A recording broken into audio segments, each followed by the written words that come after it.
Hi there, everyone. My name is Christian Eschbach, and welcome to another one of my album reviews. And in this album review, I am going to be talking about Bruce Dickinson's Accident of Birth. Alright, this album came out in 1997. It was a Bruce Dickinson solo album post his time in Iron Maiden before he got back together with Iron Maiden. But this is the album that started sparking the concept of the Iron Maiden reunion, because this album featured legendary Iron Maiden guitarist Adrian Smith. Yes! Oh, man. Okay, so interesting thing. This one that I'm going to review is a 2-disc set. This was Tracy's album. I own this album. I don't have my copy anymore because I believe I gave it to my kid when me and Tracy decided to combine our album collections together, because this had everything on here. I did not realize that there was a difference in the releases between the US and Japan and I guess the rest of the world. Because as I was going through to do the review, I discovered Ghost of Cain, which I will get into. On here, it's listed on disc 2 as, just a bonus track. I didn't understand why it was on disc 2 as a bonus track. I was totally confused, and I was looking everywhere. I'm like, it should be on the regular album. And on the track listing here, it's not on the regular album. When I look up on the computer, on the other hand, it is there. And I'm like, what the hell is going on? So I had to do a quick check, and that's when I realized there was a difference between the two releases. See, on here, Ghost of Cain is track 1 on the bonus disc, and then on the regular album that I had, the original release, that would have been the US one, because, I'm in Canada, so that's the way that goes. It was track 11, and then the last 2 tracks were pushed back a little bit.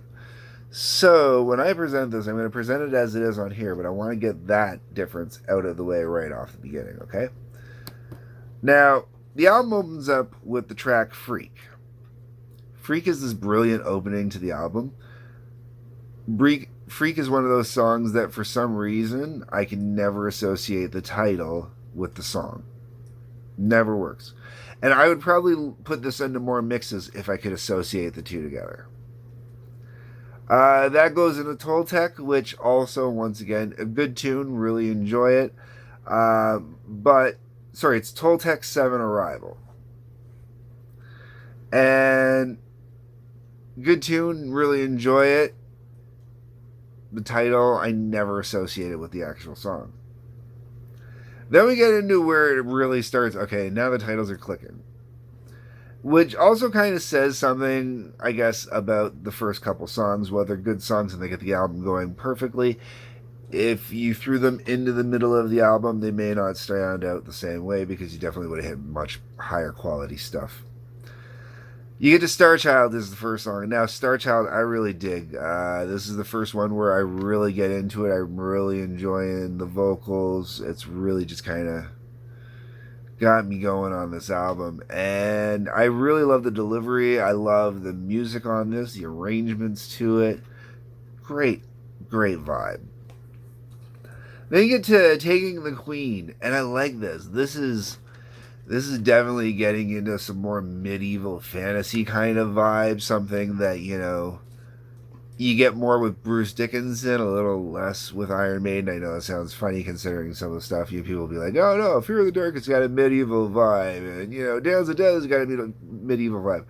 You're right. This is kind of a different kind of medieval vibe that I'm going with here. This actually feels like if you 100%, it was written on, as a medieval song and then brought forward kind of thing. Or someone had a great night of D&D and put this song together kind of thing. I really dig Taking the Queen, though. The way that it's written, the arrangements in it, stuff like that. Musically, it's a fantastic album. And then, you got Bruce Dickinson singing, so it's great. But once again, fantastic song. It just has this amazing vibe to it. Then you hit Dark. Now, it's also a mellower tune, I should mention as well. Much more kind of, I want to say almost European kind of vibe to it, except for metal. Then you get to Dark Side of Aquarius. This is some good old bang your head metal. Great tune. Get into it. Really good song. Great album track. Really great album track. Which is followed by Road to Hell. Now, me, I absolutely love Road to Hell. And when I look at who wrote all the songs on the album and the writing credits and that, yeah, there's a reason I love Road to Hell, and the name is Adrian Smith. Bruce Dickinson, Adrian Smith are listed as the two writers of this track. Every other track is listed as Bruce Dickinson and Roy Z, at least according to what it says on my computer. I don't have the notes open at the moment. I'm not pulling them out. They are worth looking at the book inside. You know, the pictures in there are kind of cool, stuff like that. But, you know, it's not a reason I'm going to suggest buying this album, you know. It's very rare I'm going to say you need to buy this album just for the artwork, man. Road to Hell, though, high throttle, high gear, straight ahead, metal, full octane. That's all you need to know, man. If you want adrenaline, Road to Hell is adrenaline. It's one of my favorite songs off here as well. Then you get to Man of Sorrows. Man of Sorrows is a really good song, but when I get to the bonus disc, we're going to talk about this a little more in depth. I really kind of get into this one a little bit, but it's also kind of almost power ballady. Winds of Change. It's funny that I bring up the Scorpions second time in a review that I've talked kind of and used Scorpions as a reference. Man of Sorrows definitely has kind of a Winds of Change kind of vibe to it to me. You know, just something about it. That is followed up by the album's title track, Accident of Birth. And this one's cool. This one's got a cool music kind of vibe to it. More vibe, more essence. There's definitely like a heavy kind of production value to it on one hand. On another, it's just kind of this, honestly, a great tune. It really is. One of those songs that, you know, like I could see in a Rammstein kind of set list, you know. See them covering this. I'd love to hear them cover this, except for change it to German, you know, that'd be great. Then you got to my actual favorite song on this album. And this is not going to be a song for everybody, but I really love this one, and it's The Magician. With The Magician, I have never read into it, I've never researched it, I've never gone out of my way to find out exactly what Bruce Dickinson was talking about when he wrote it. I always took this as Gandalf, and this is Gandalf telling it, Gandalf the White, in full badass mode, coming up and saying, I'm the magician. You know, he just totally, that's kind of always the vibe I've had from this. And instead of calling it the wizard or anything like that, you know, they just, you know, Bruce went with the magician. And I think the magician just kind of works with the way that the song is sang and whatnot. And it's, I hate to say it, but there's certain things when Bruce does it, or, you know, in the context of, we'll say, a Maiden-esque kind of context. Like, this album felt, when this album came out in 97, Maiden had released X Factor for sure. I don't remember off the top of my head. I don't think Virtual X had come out yet. But when this album came out, everybody was saying that this album was more Maiden than anything Maiden had released in years. You know, like this was the most Maiden album you were going to find forever kind of thing. And it's funny because it's so much more than a Maiden album. And in reality, this is definitely better than many of Maiden's albums, honestly, hands down. But The Magician is another song where Road to Hell could go into a Maiden concert, you know. They could slip it in there. They could slip The Magician in there, and it would be okay. You know, if you could slip Road to Hell in there instead of doing, which they never do anyways, but instead of doing, I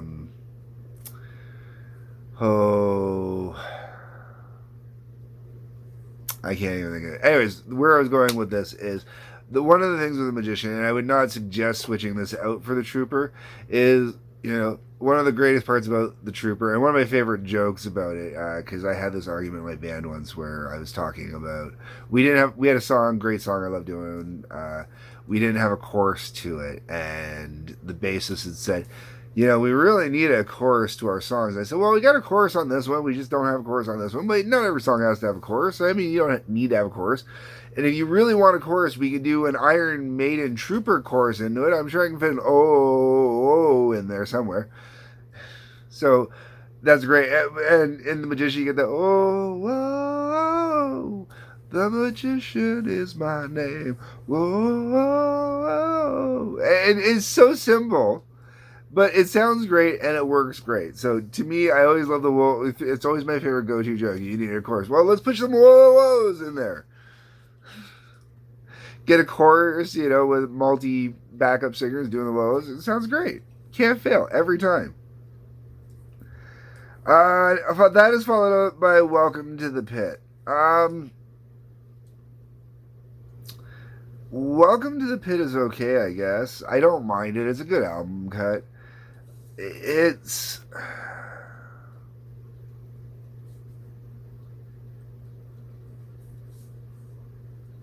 kind of really a grunge element to it, sort of. Like, it's kind of definitely, if Iron Maiden were to, and I hate to use an Iron Maiden reference, but if Iron Maiden were to try and sound,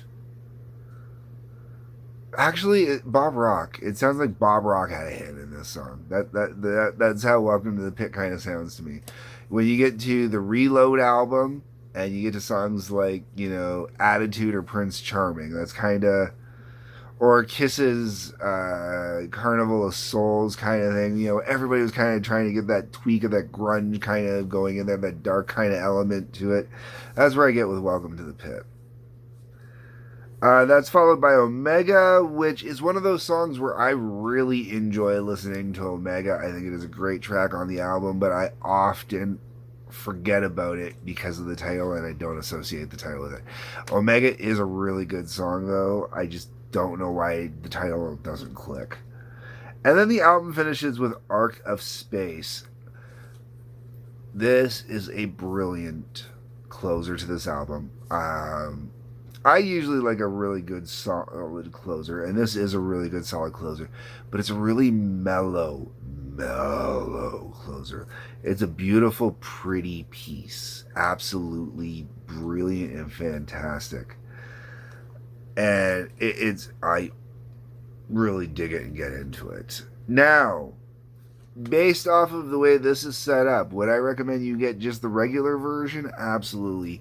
Every person that is into metal, if you are into Iron Maiden, this is a must-have album. You need to have Bruce Dickinson's Accident of Birth.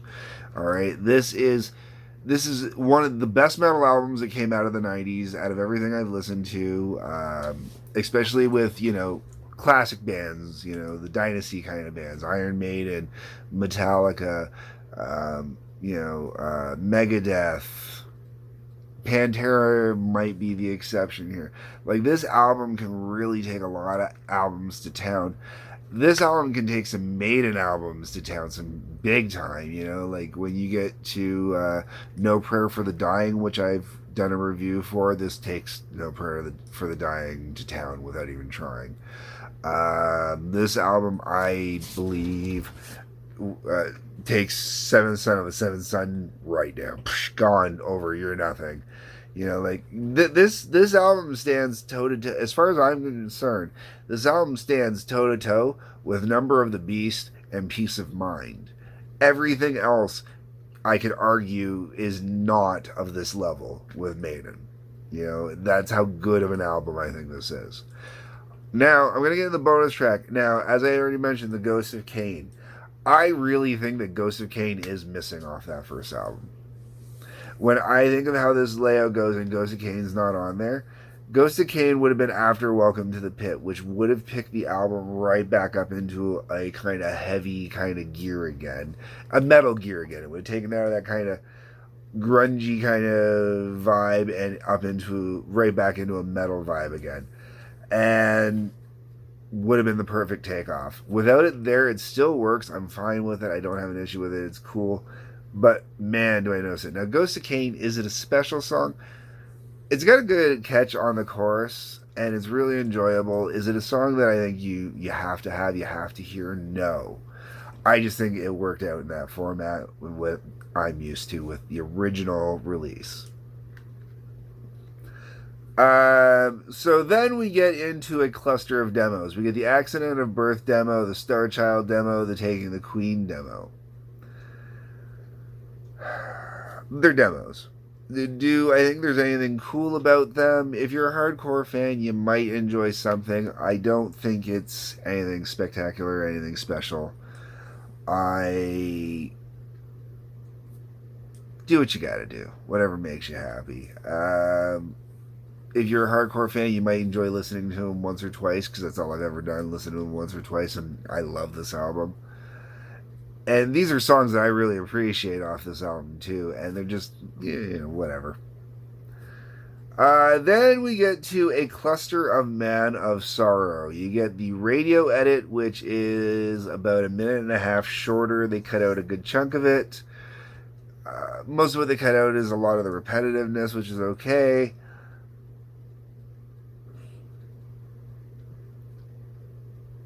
If I'm picking and choosing as I'm mixing, if I were to take it out of here, there's actually two different versions I prefer in these alternate versions. The radio edit I like because it is a little more condensed. It's not bad that way. But the next version of it is the orchestral version. Now you can hear the orchestra playing, obviously, on the original. If you listen to it, you can hear the arrangements, and it sounds really nice and pretty.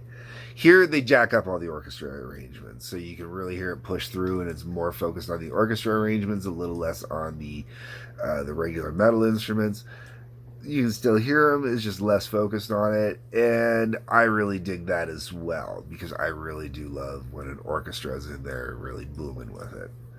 And I think the orchestra work's done really nicely. And then that's followed up by a Spanish version. That is cool on its own as well. That one's based more off the radio edit, less off of the full version. It's not bad. It's cool. If I were Spanish, if I actually spoke Spanish and I got into it, so I might enjoy it some more. But at this point, it's the third version of Man of Sorrows, and oh yay, it's in Spanish. Then you got Dark Side of Aquarius demo and Arc of Space demo. Dark Side of Aquarius demo is kind of cool because you can hear the bass a little more clearly, and if you want to learn the bass line, you can pick it out better that way. Arc of Space is just an acoustic guitar and Bruce singing, more or less. Doesn't have anything fancy, no production over it, no orchestration over it, which they do put in the album version. I do enjoy that demo. And out of all the demos on there, Arc of Space is probably my favorite demo. It's probably the only one I'd actually go out of my way to listen to. Do I think you need the 2-disc version? Well, hell, you might as well get the 2-disc version. If you're going to buy one of the best albums to come out of any arrangement of Iron Maiden, this is the one you gotta get, man. Oh my god, I absolutely love this album. This album, I have had it since it came out in 97, and I have listened to it over and over and over again. My son grew up thinking it was an Iron Maiden album until he started looking at the CDs and getting to know it, or asking questions. He honestly believed this was a Iron Maiden album. He absolutely loved it, and he couldn't figure out why he couldn't find the Iron Maiden album when he was looking at the Iron Maiden stuff. He's like, why can't I find this song? Why can't I find this album? I'm like, because those are Bruce Dickinson, not Iron Maiden. He's like, oh, and then I had to do a whole explanation for that, and that's a whole thing. So, yeah, get this album, folks. Get it. Just get it. Leave me a comment. Let me know what you think. Hit the like button, hit the subscribe button, hit that notification bell. That way you find out when my new videos come out. There's a link to Patreon. Peace, love, take care.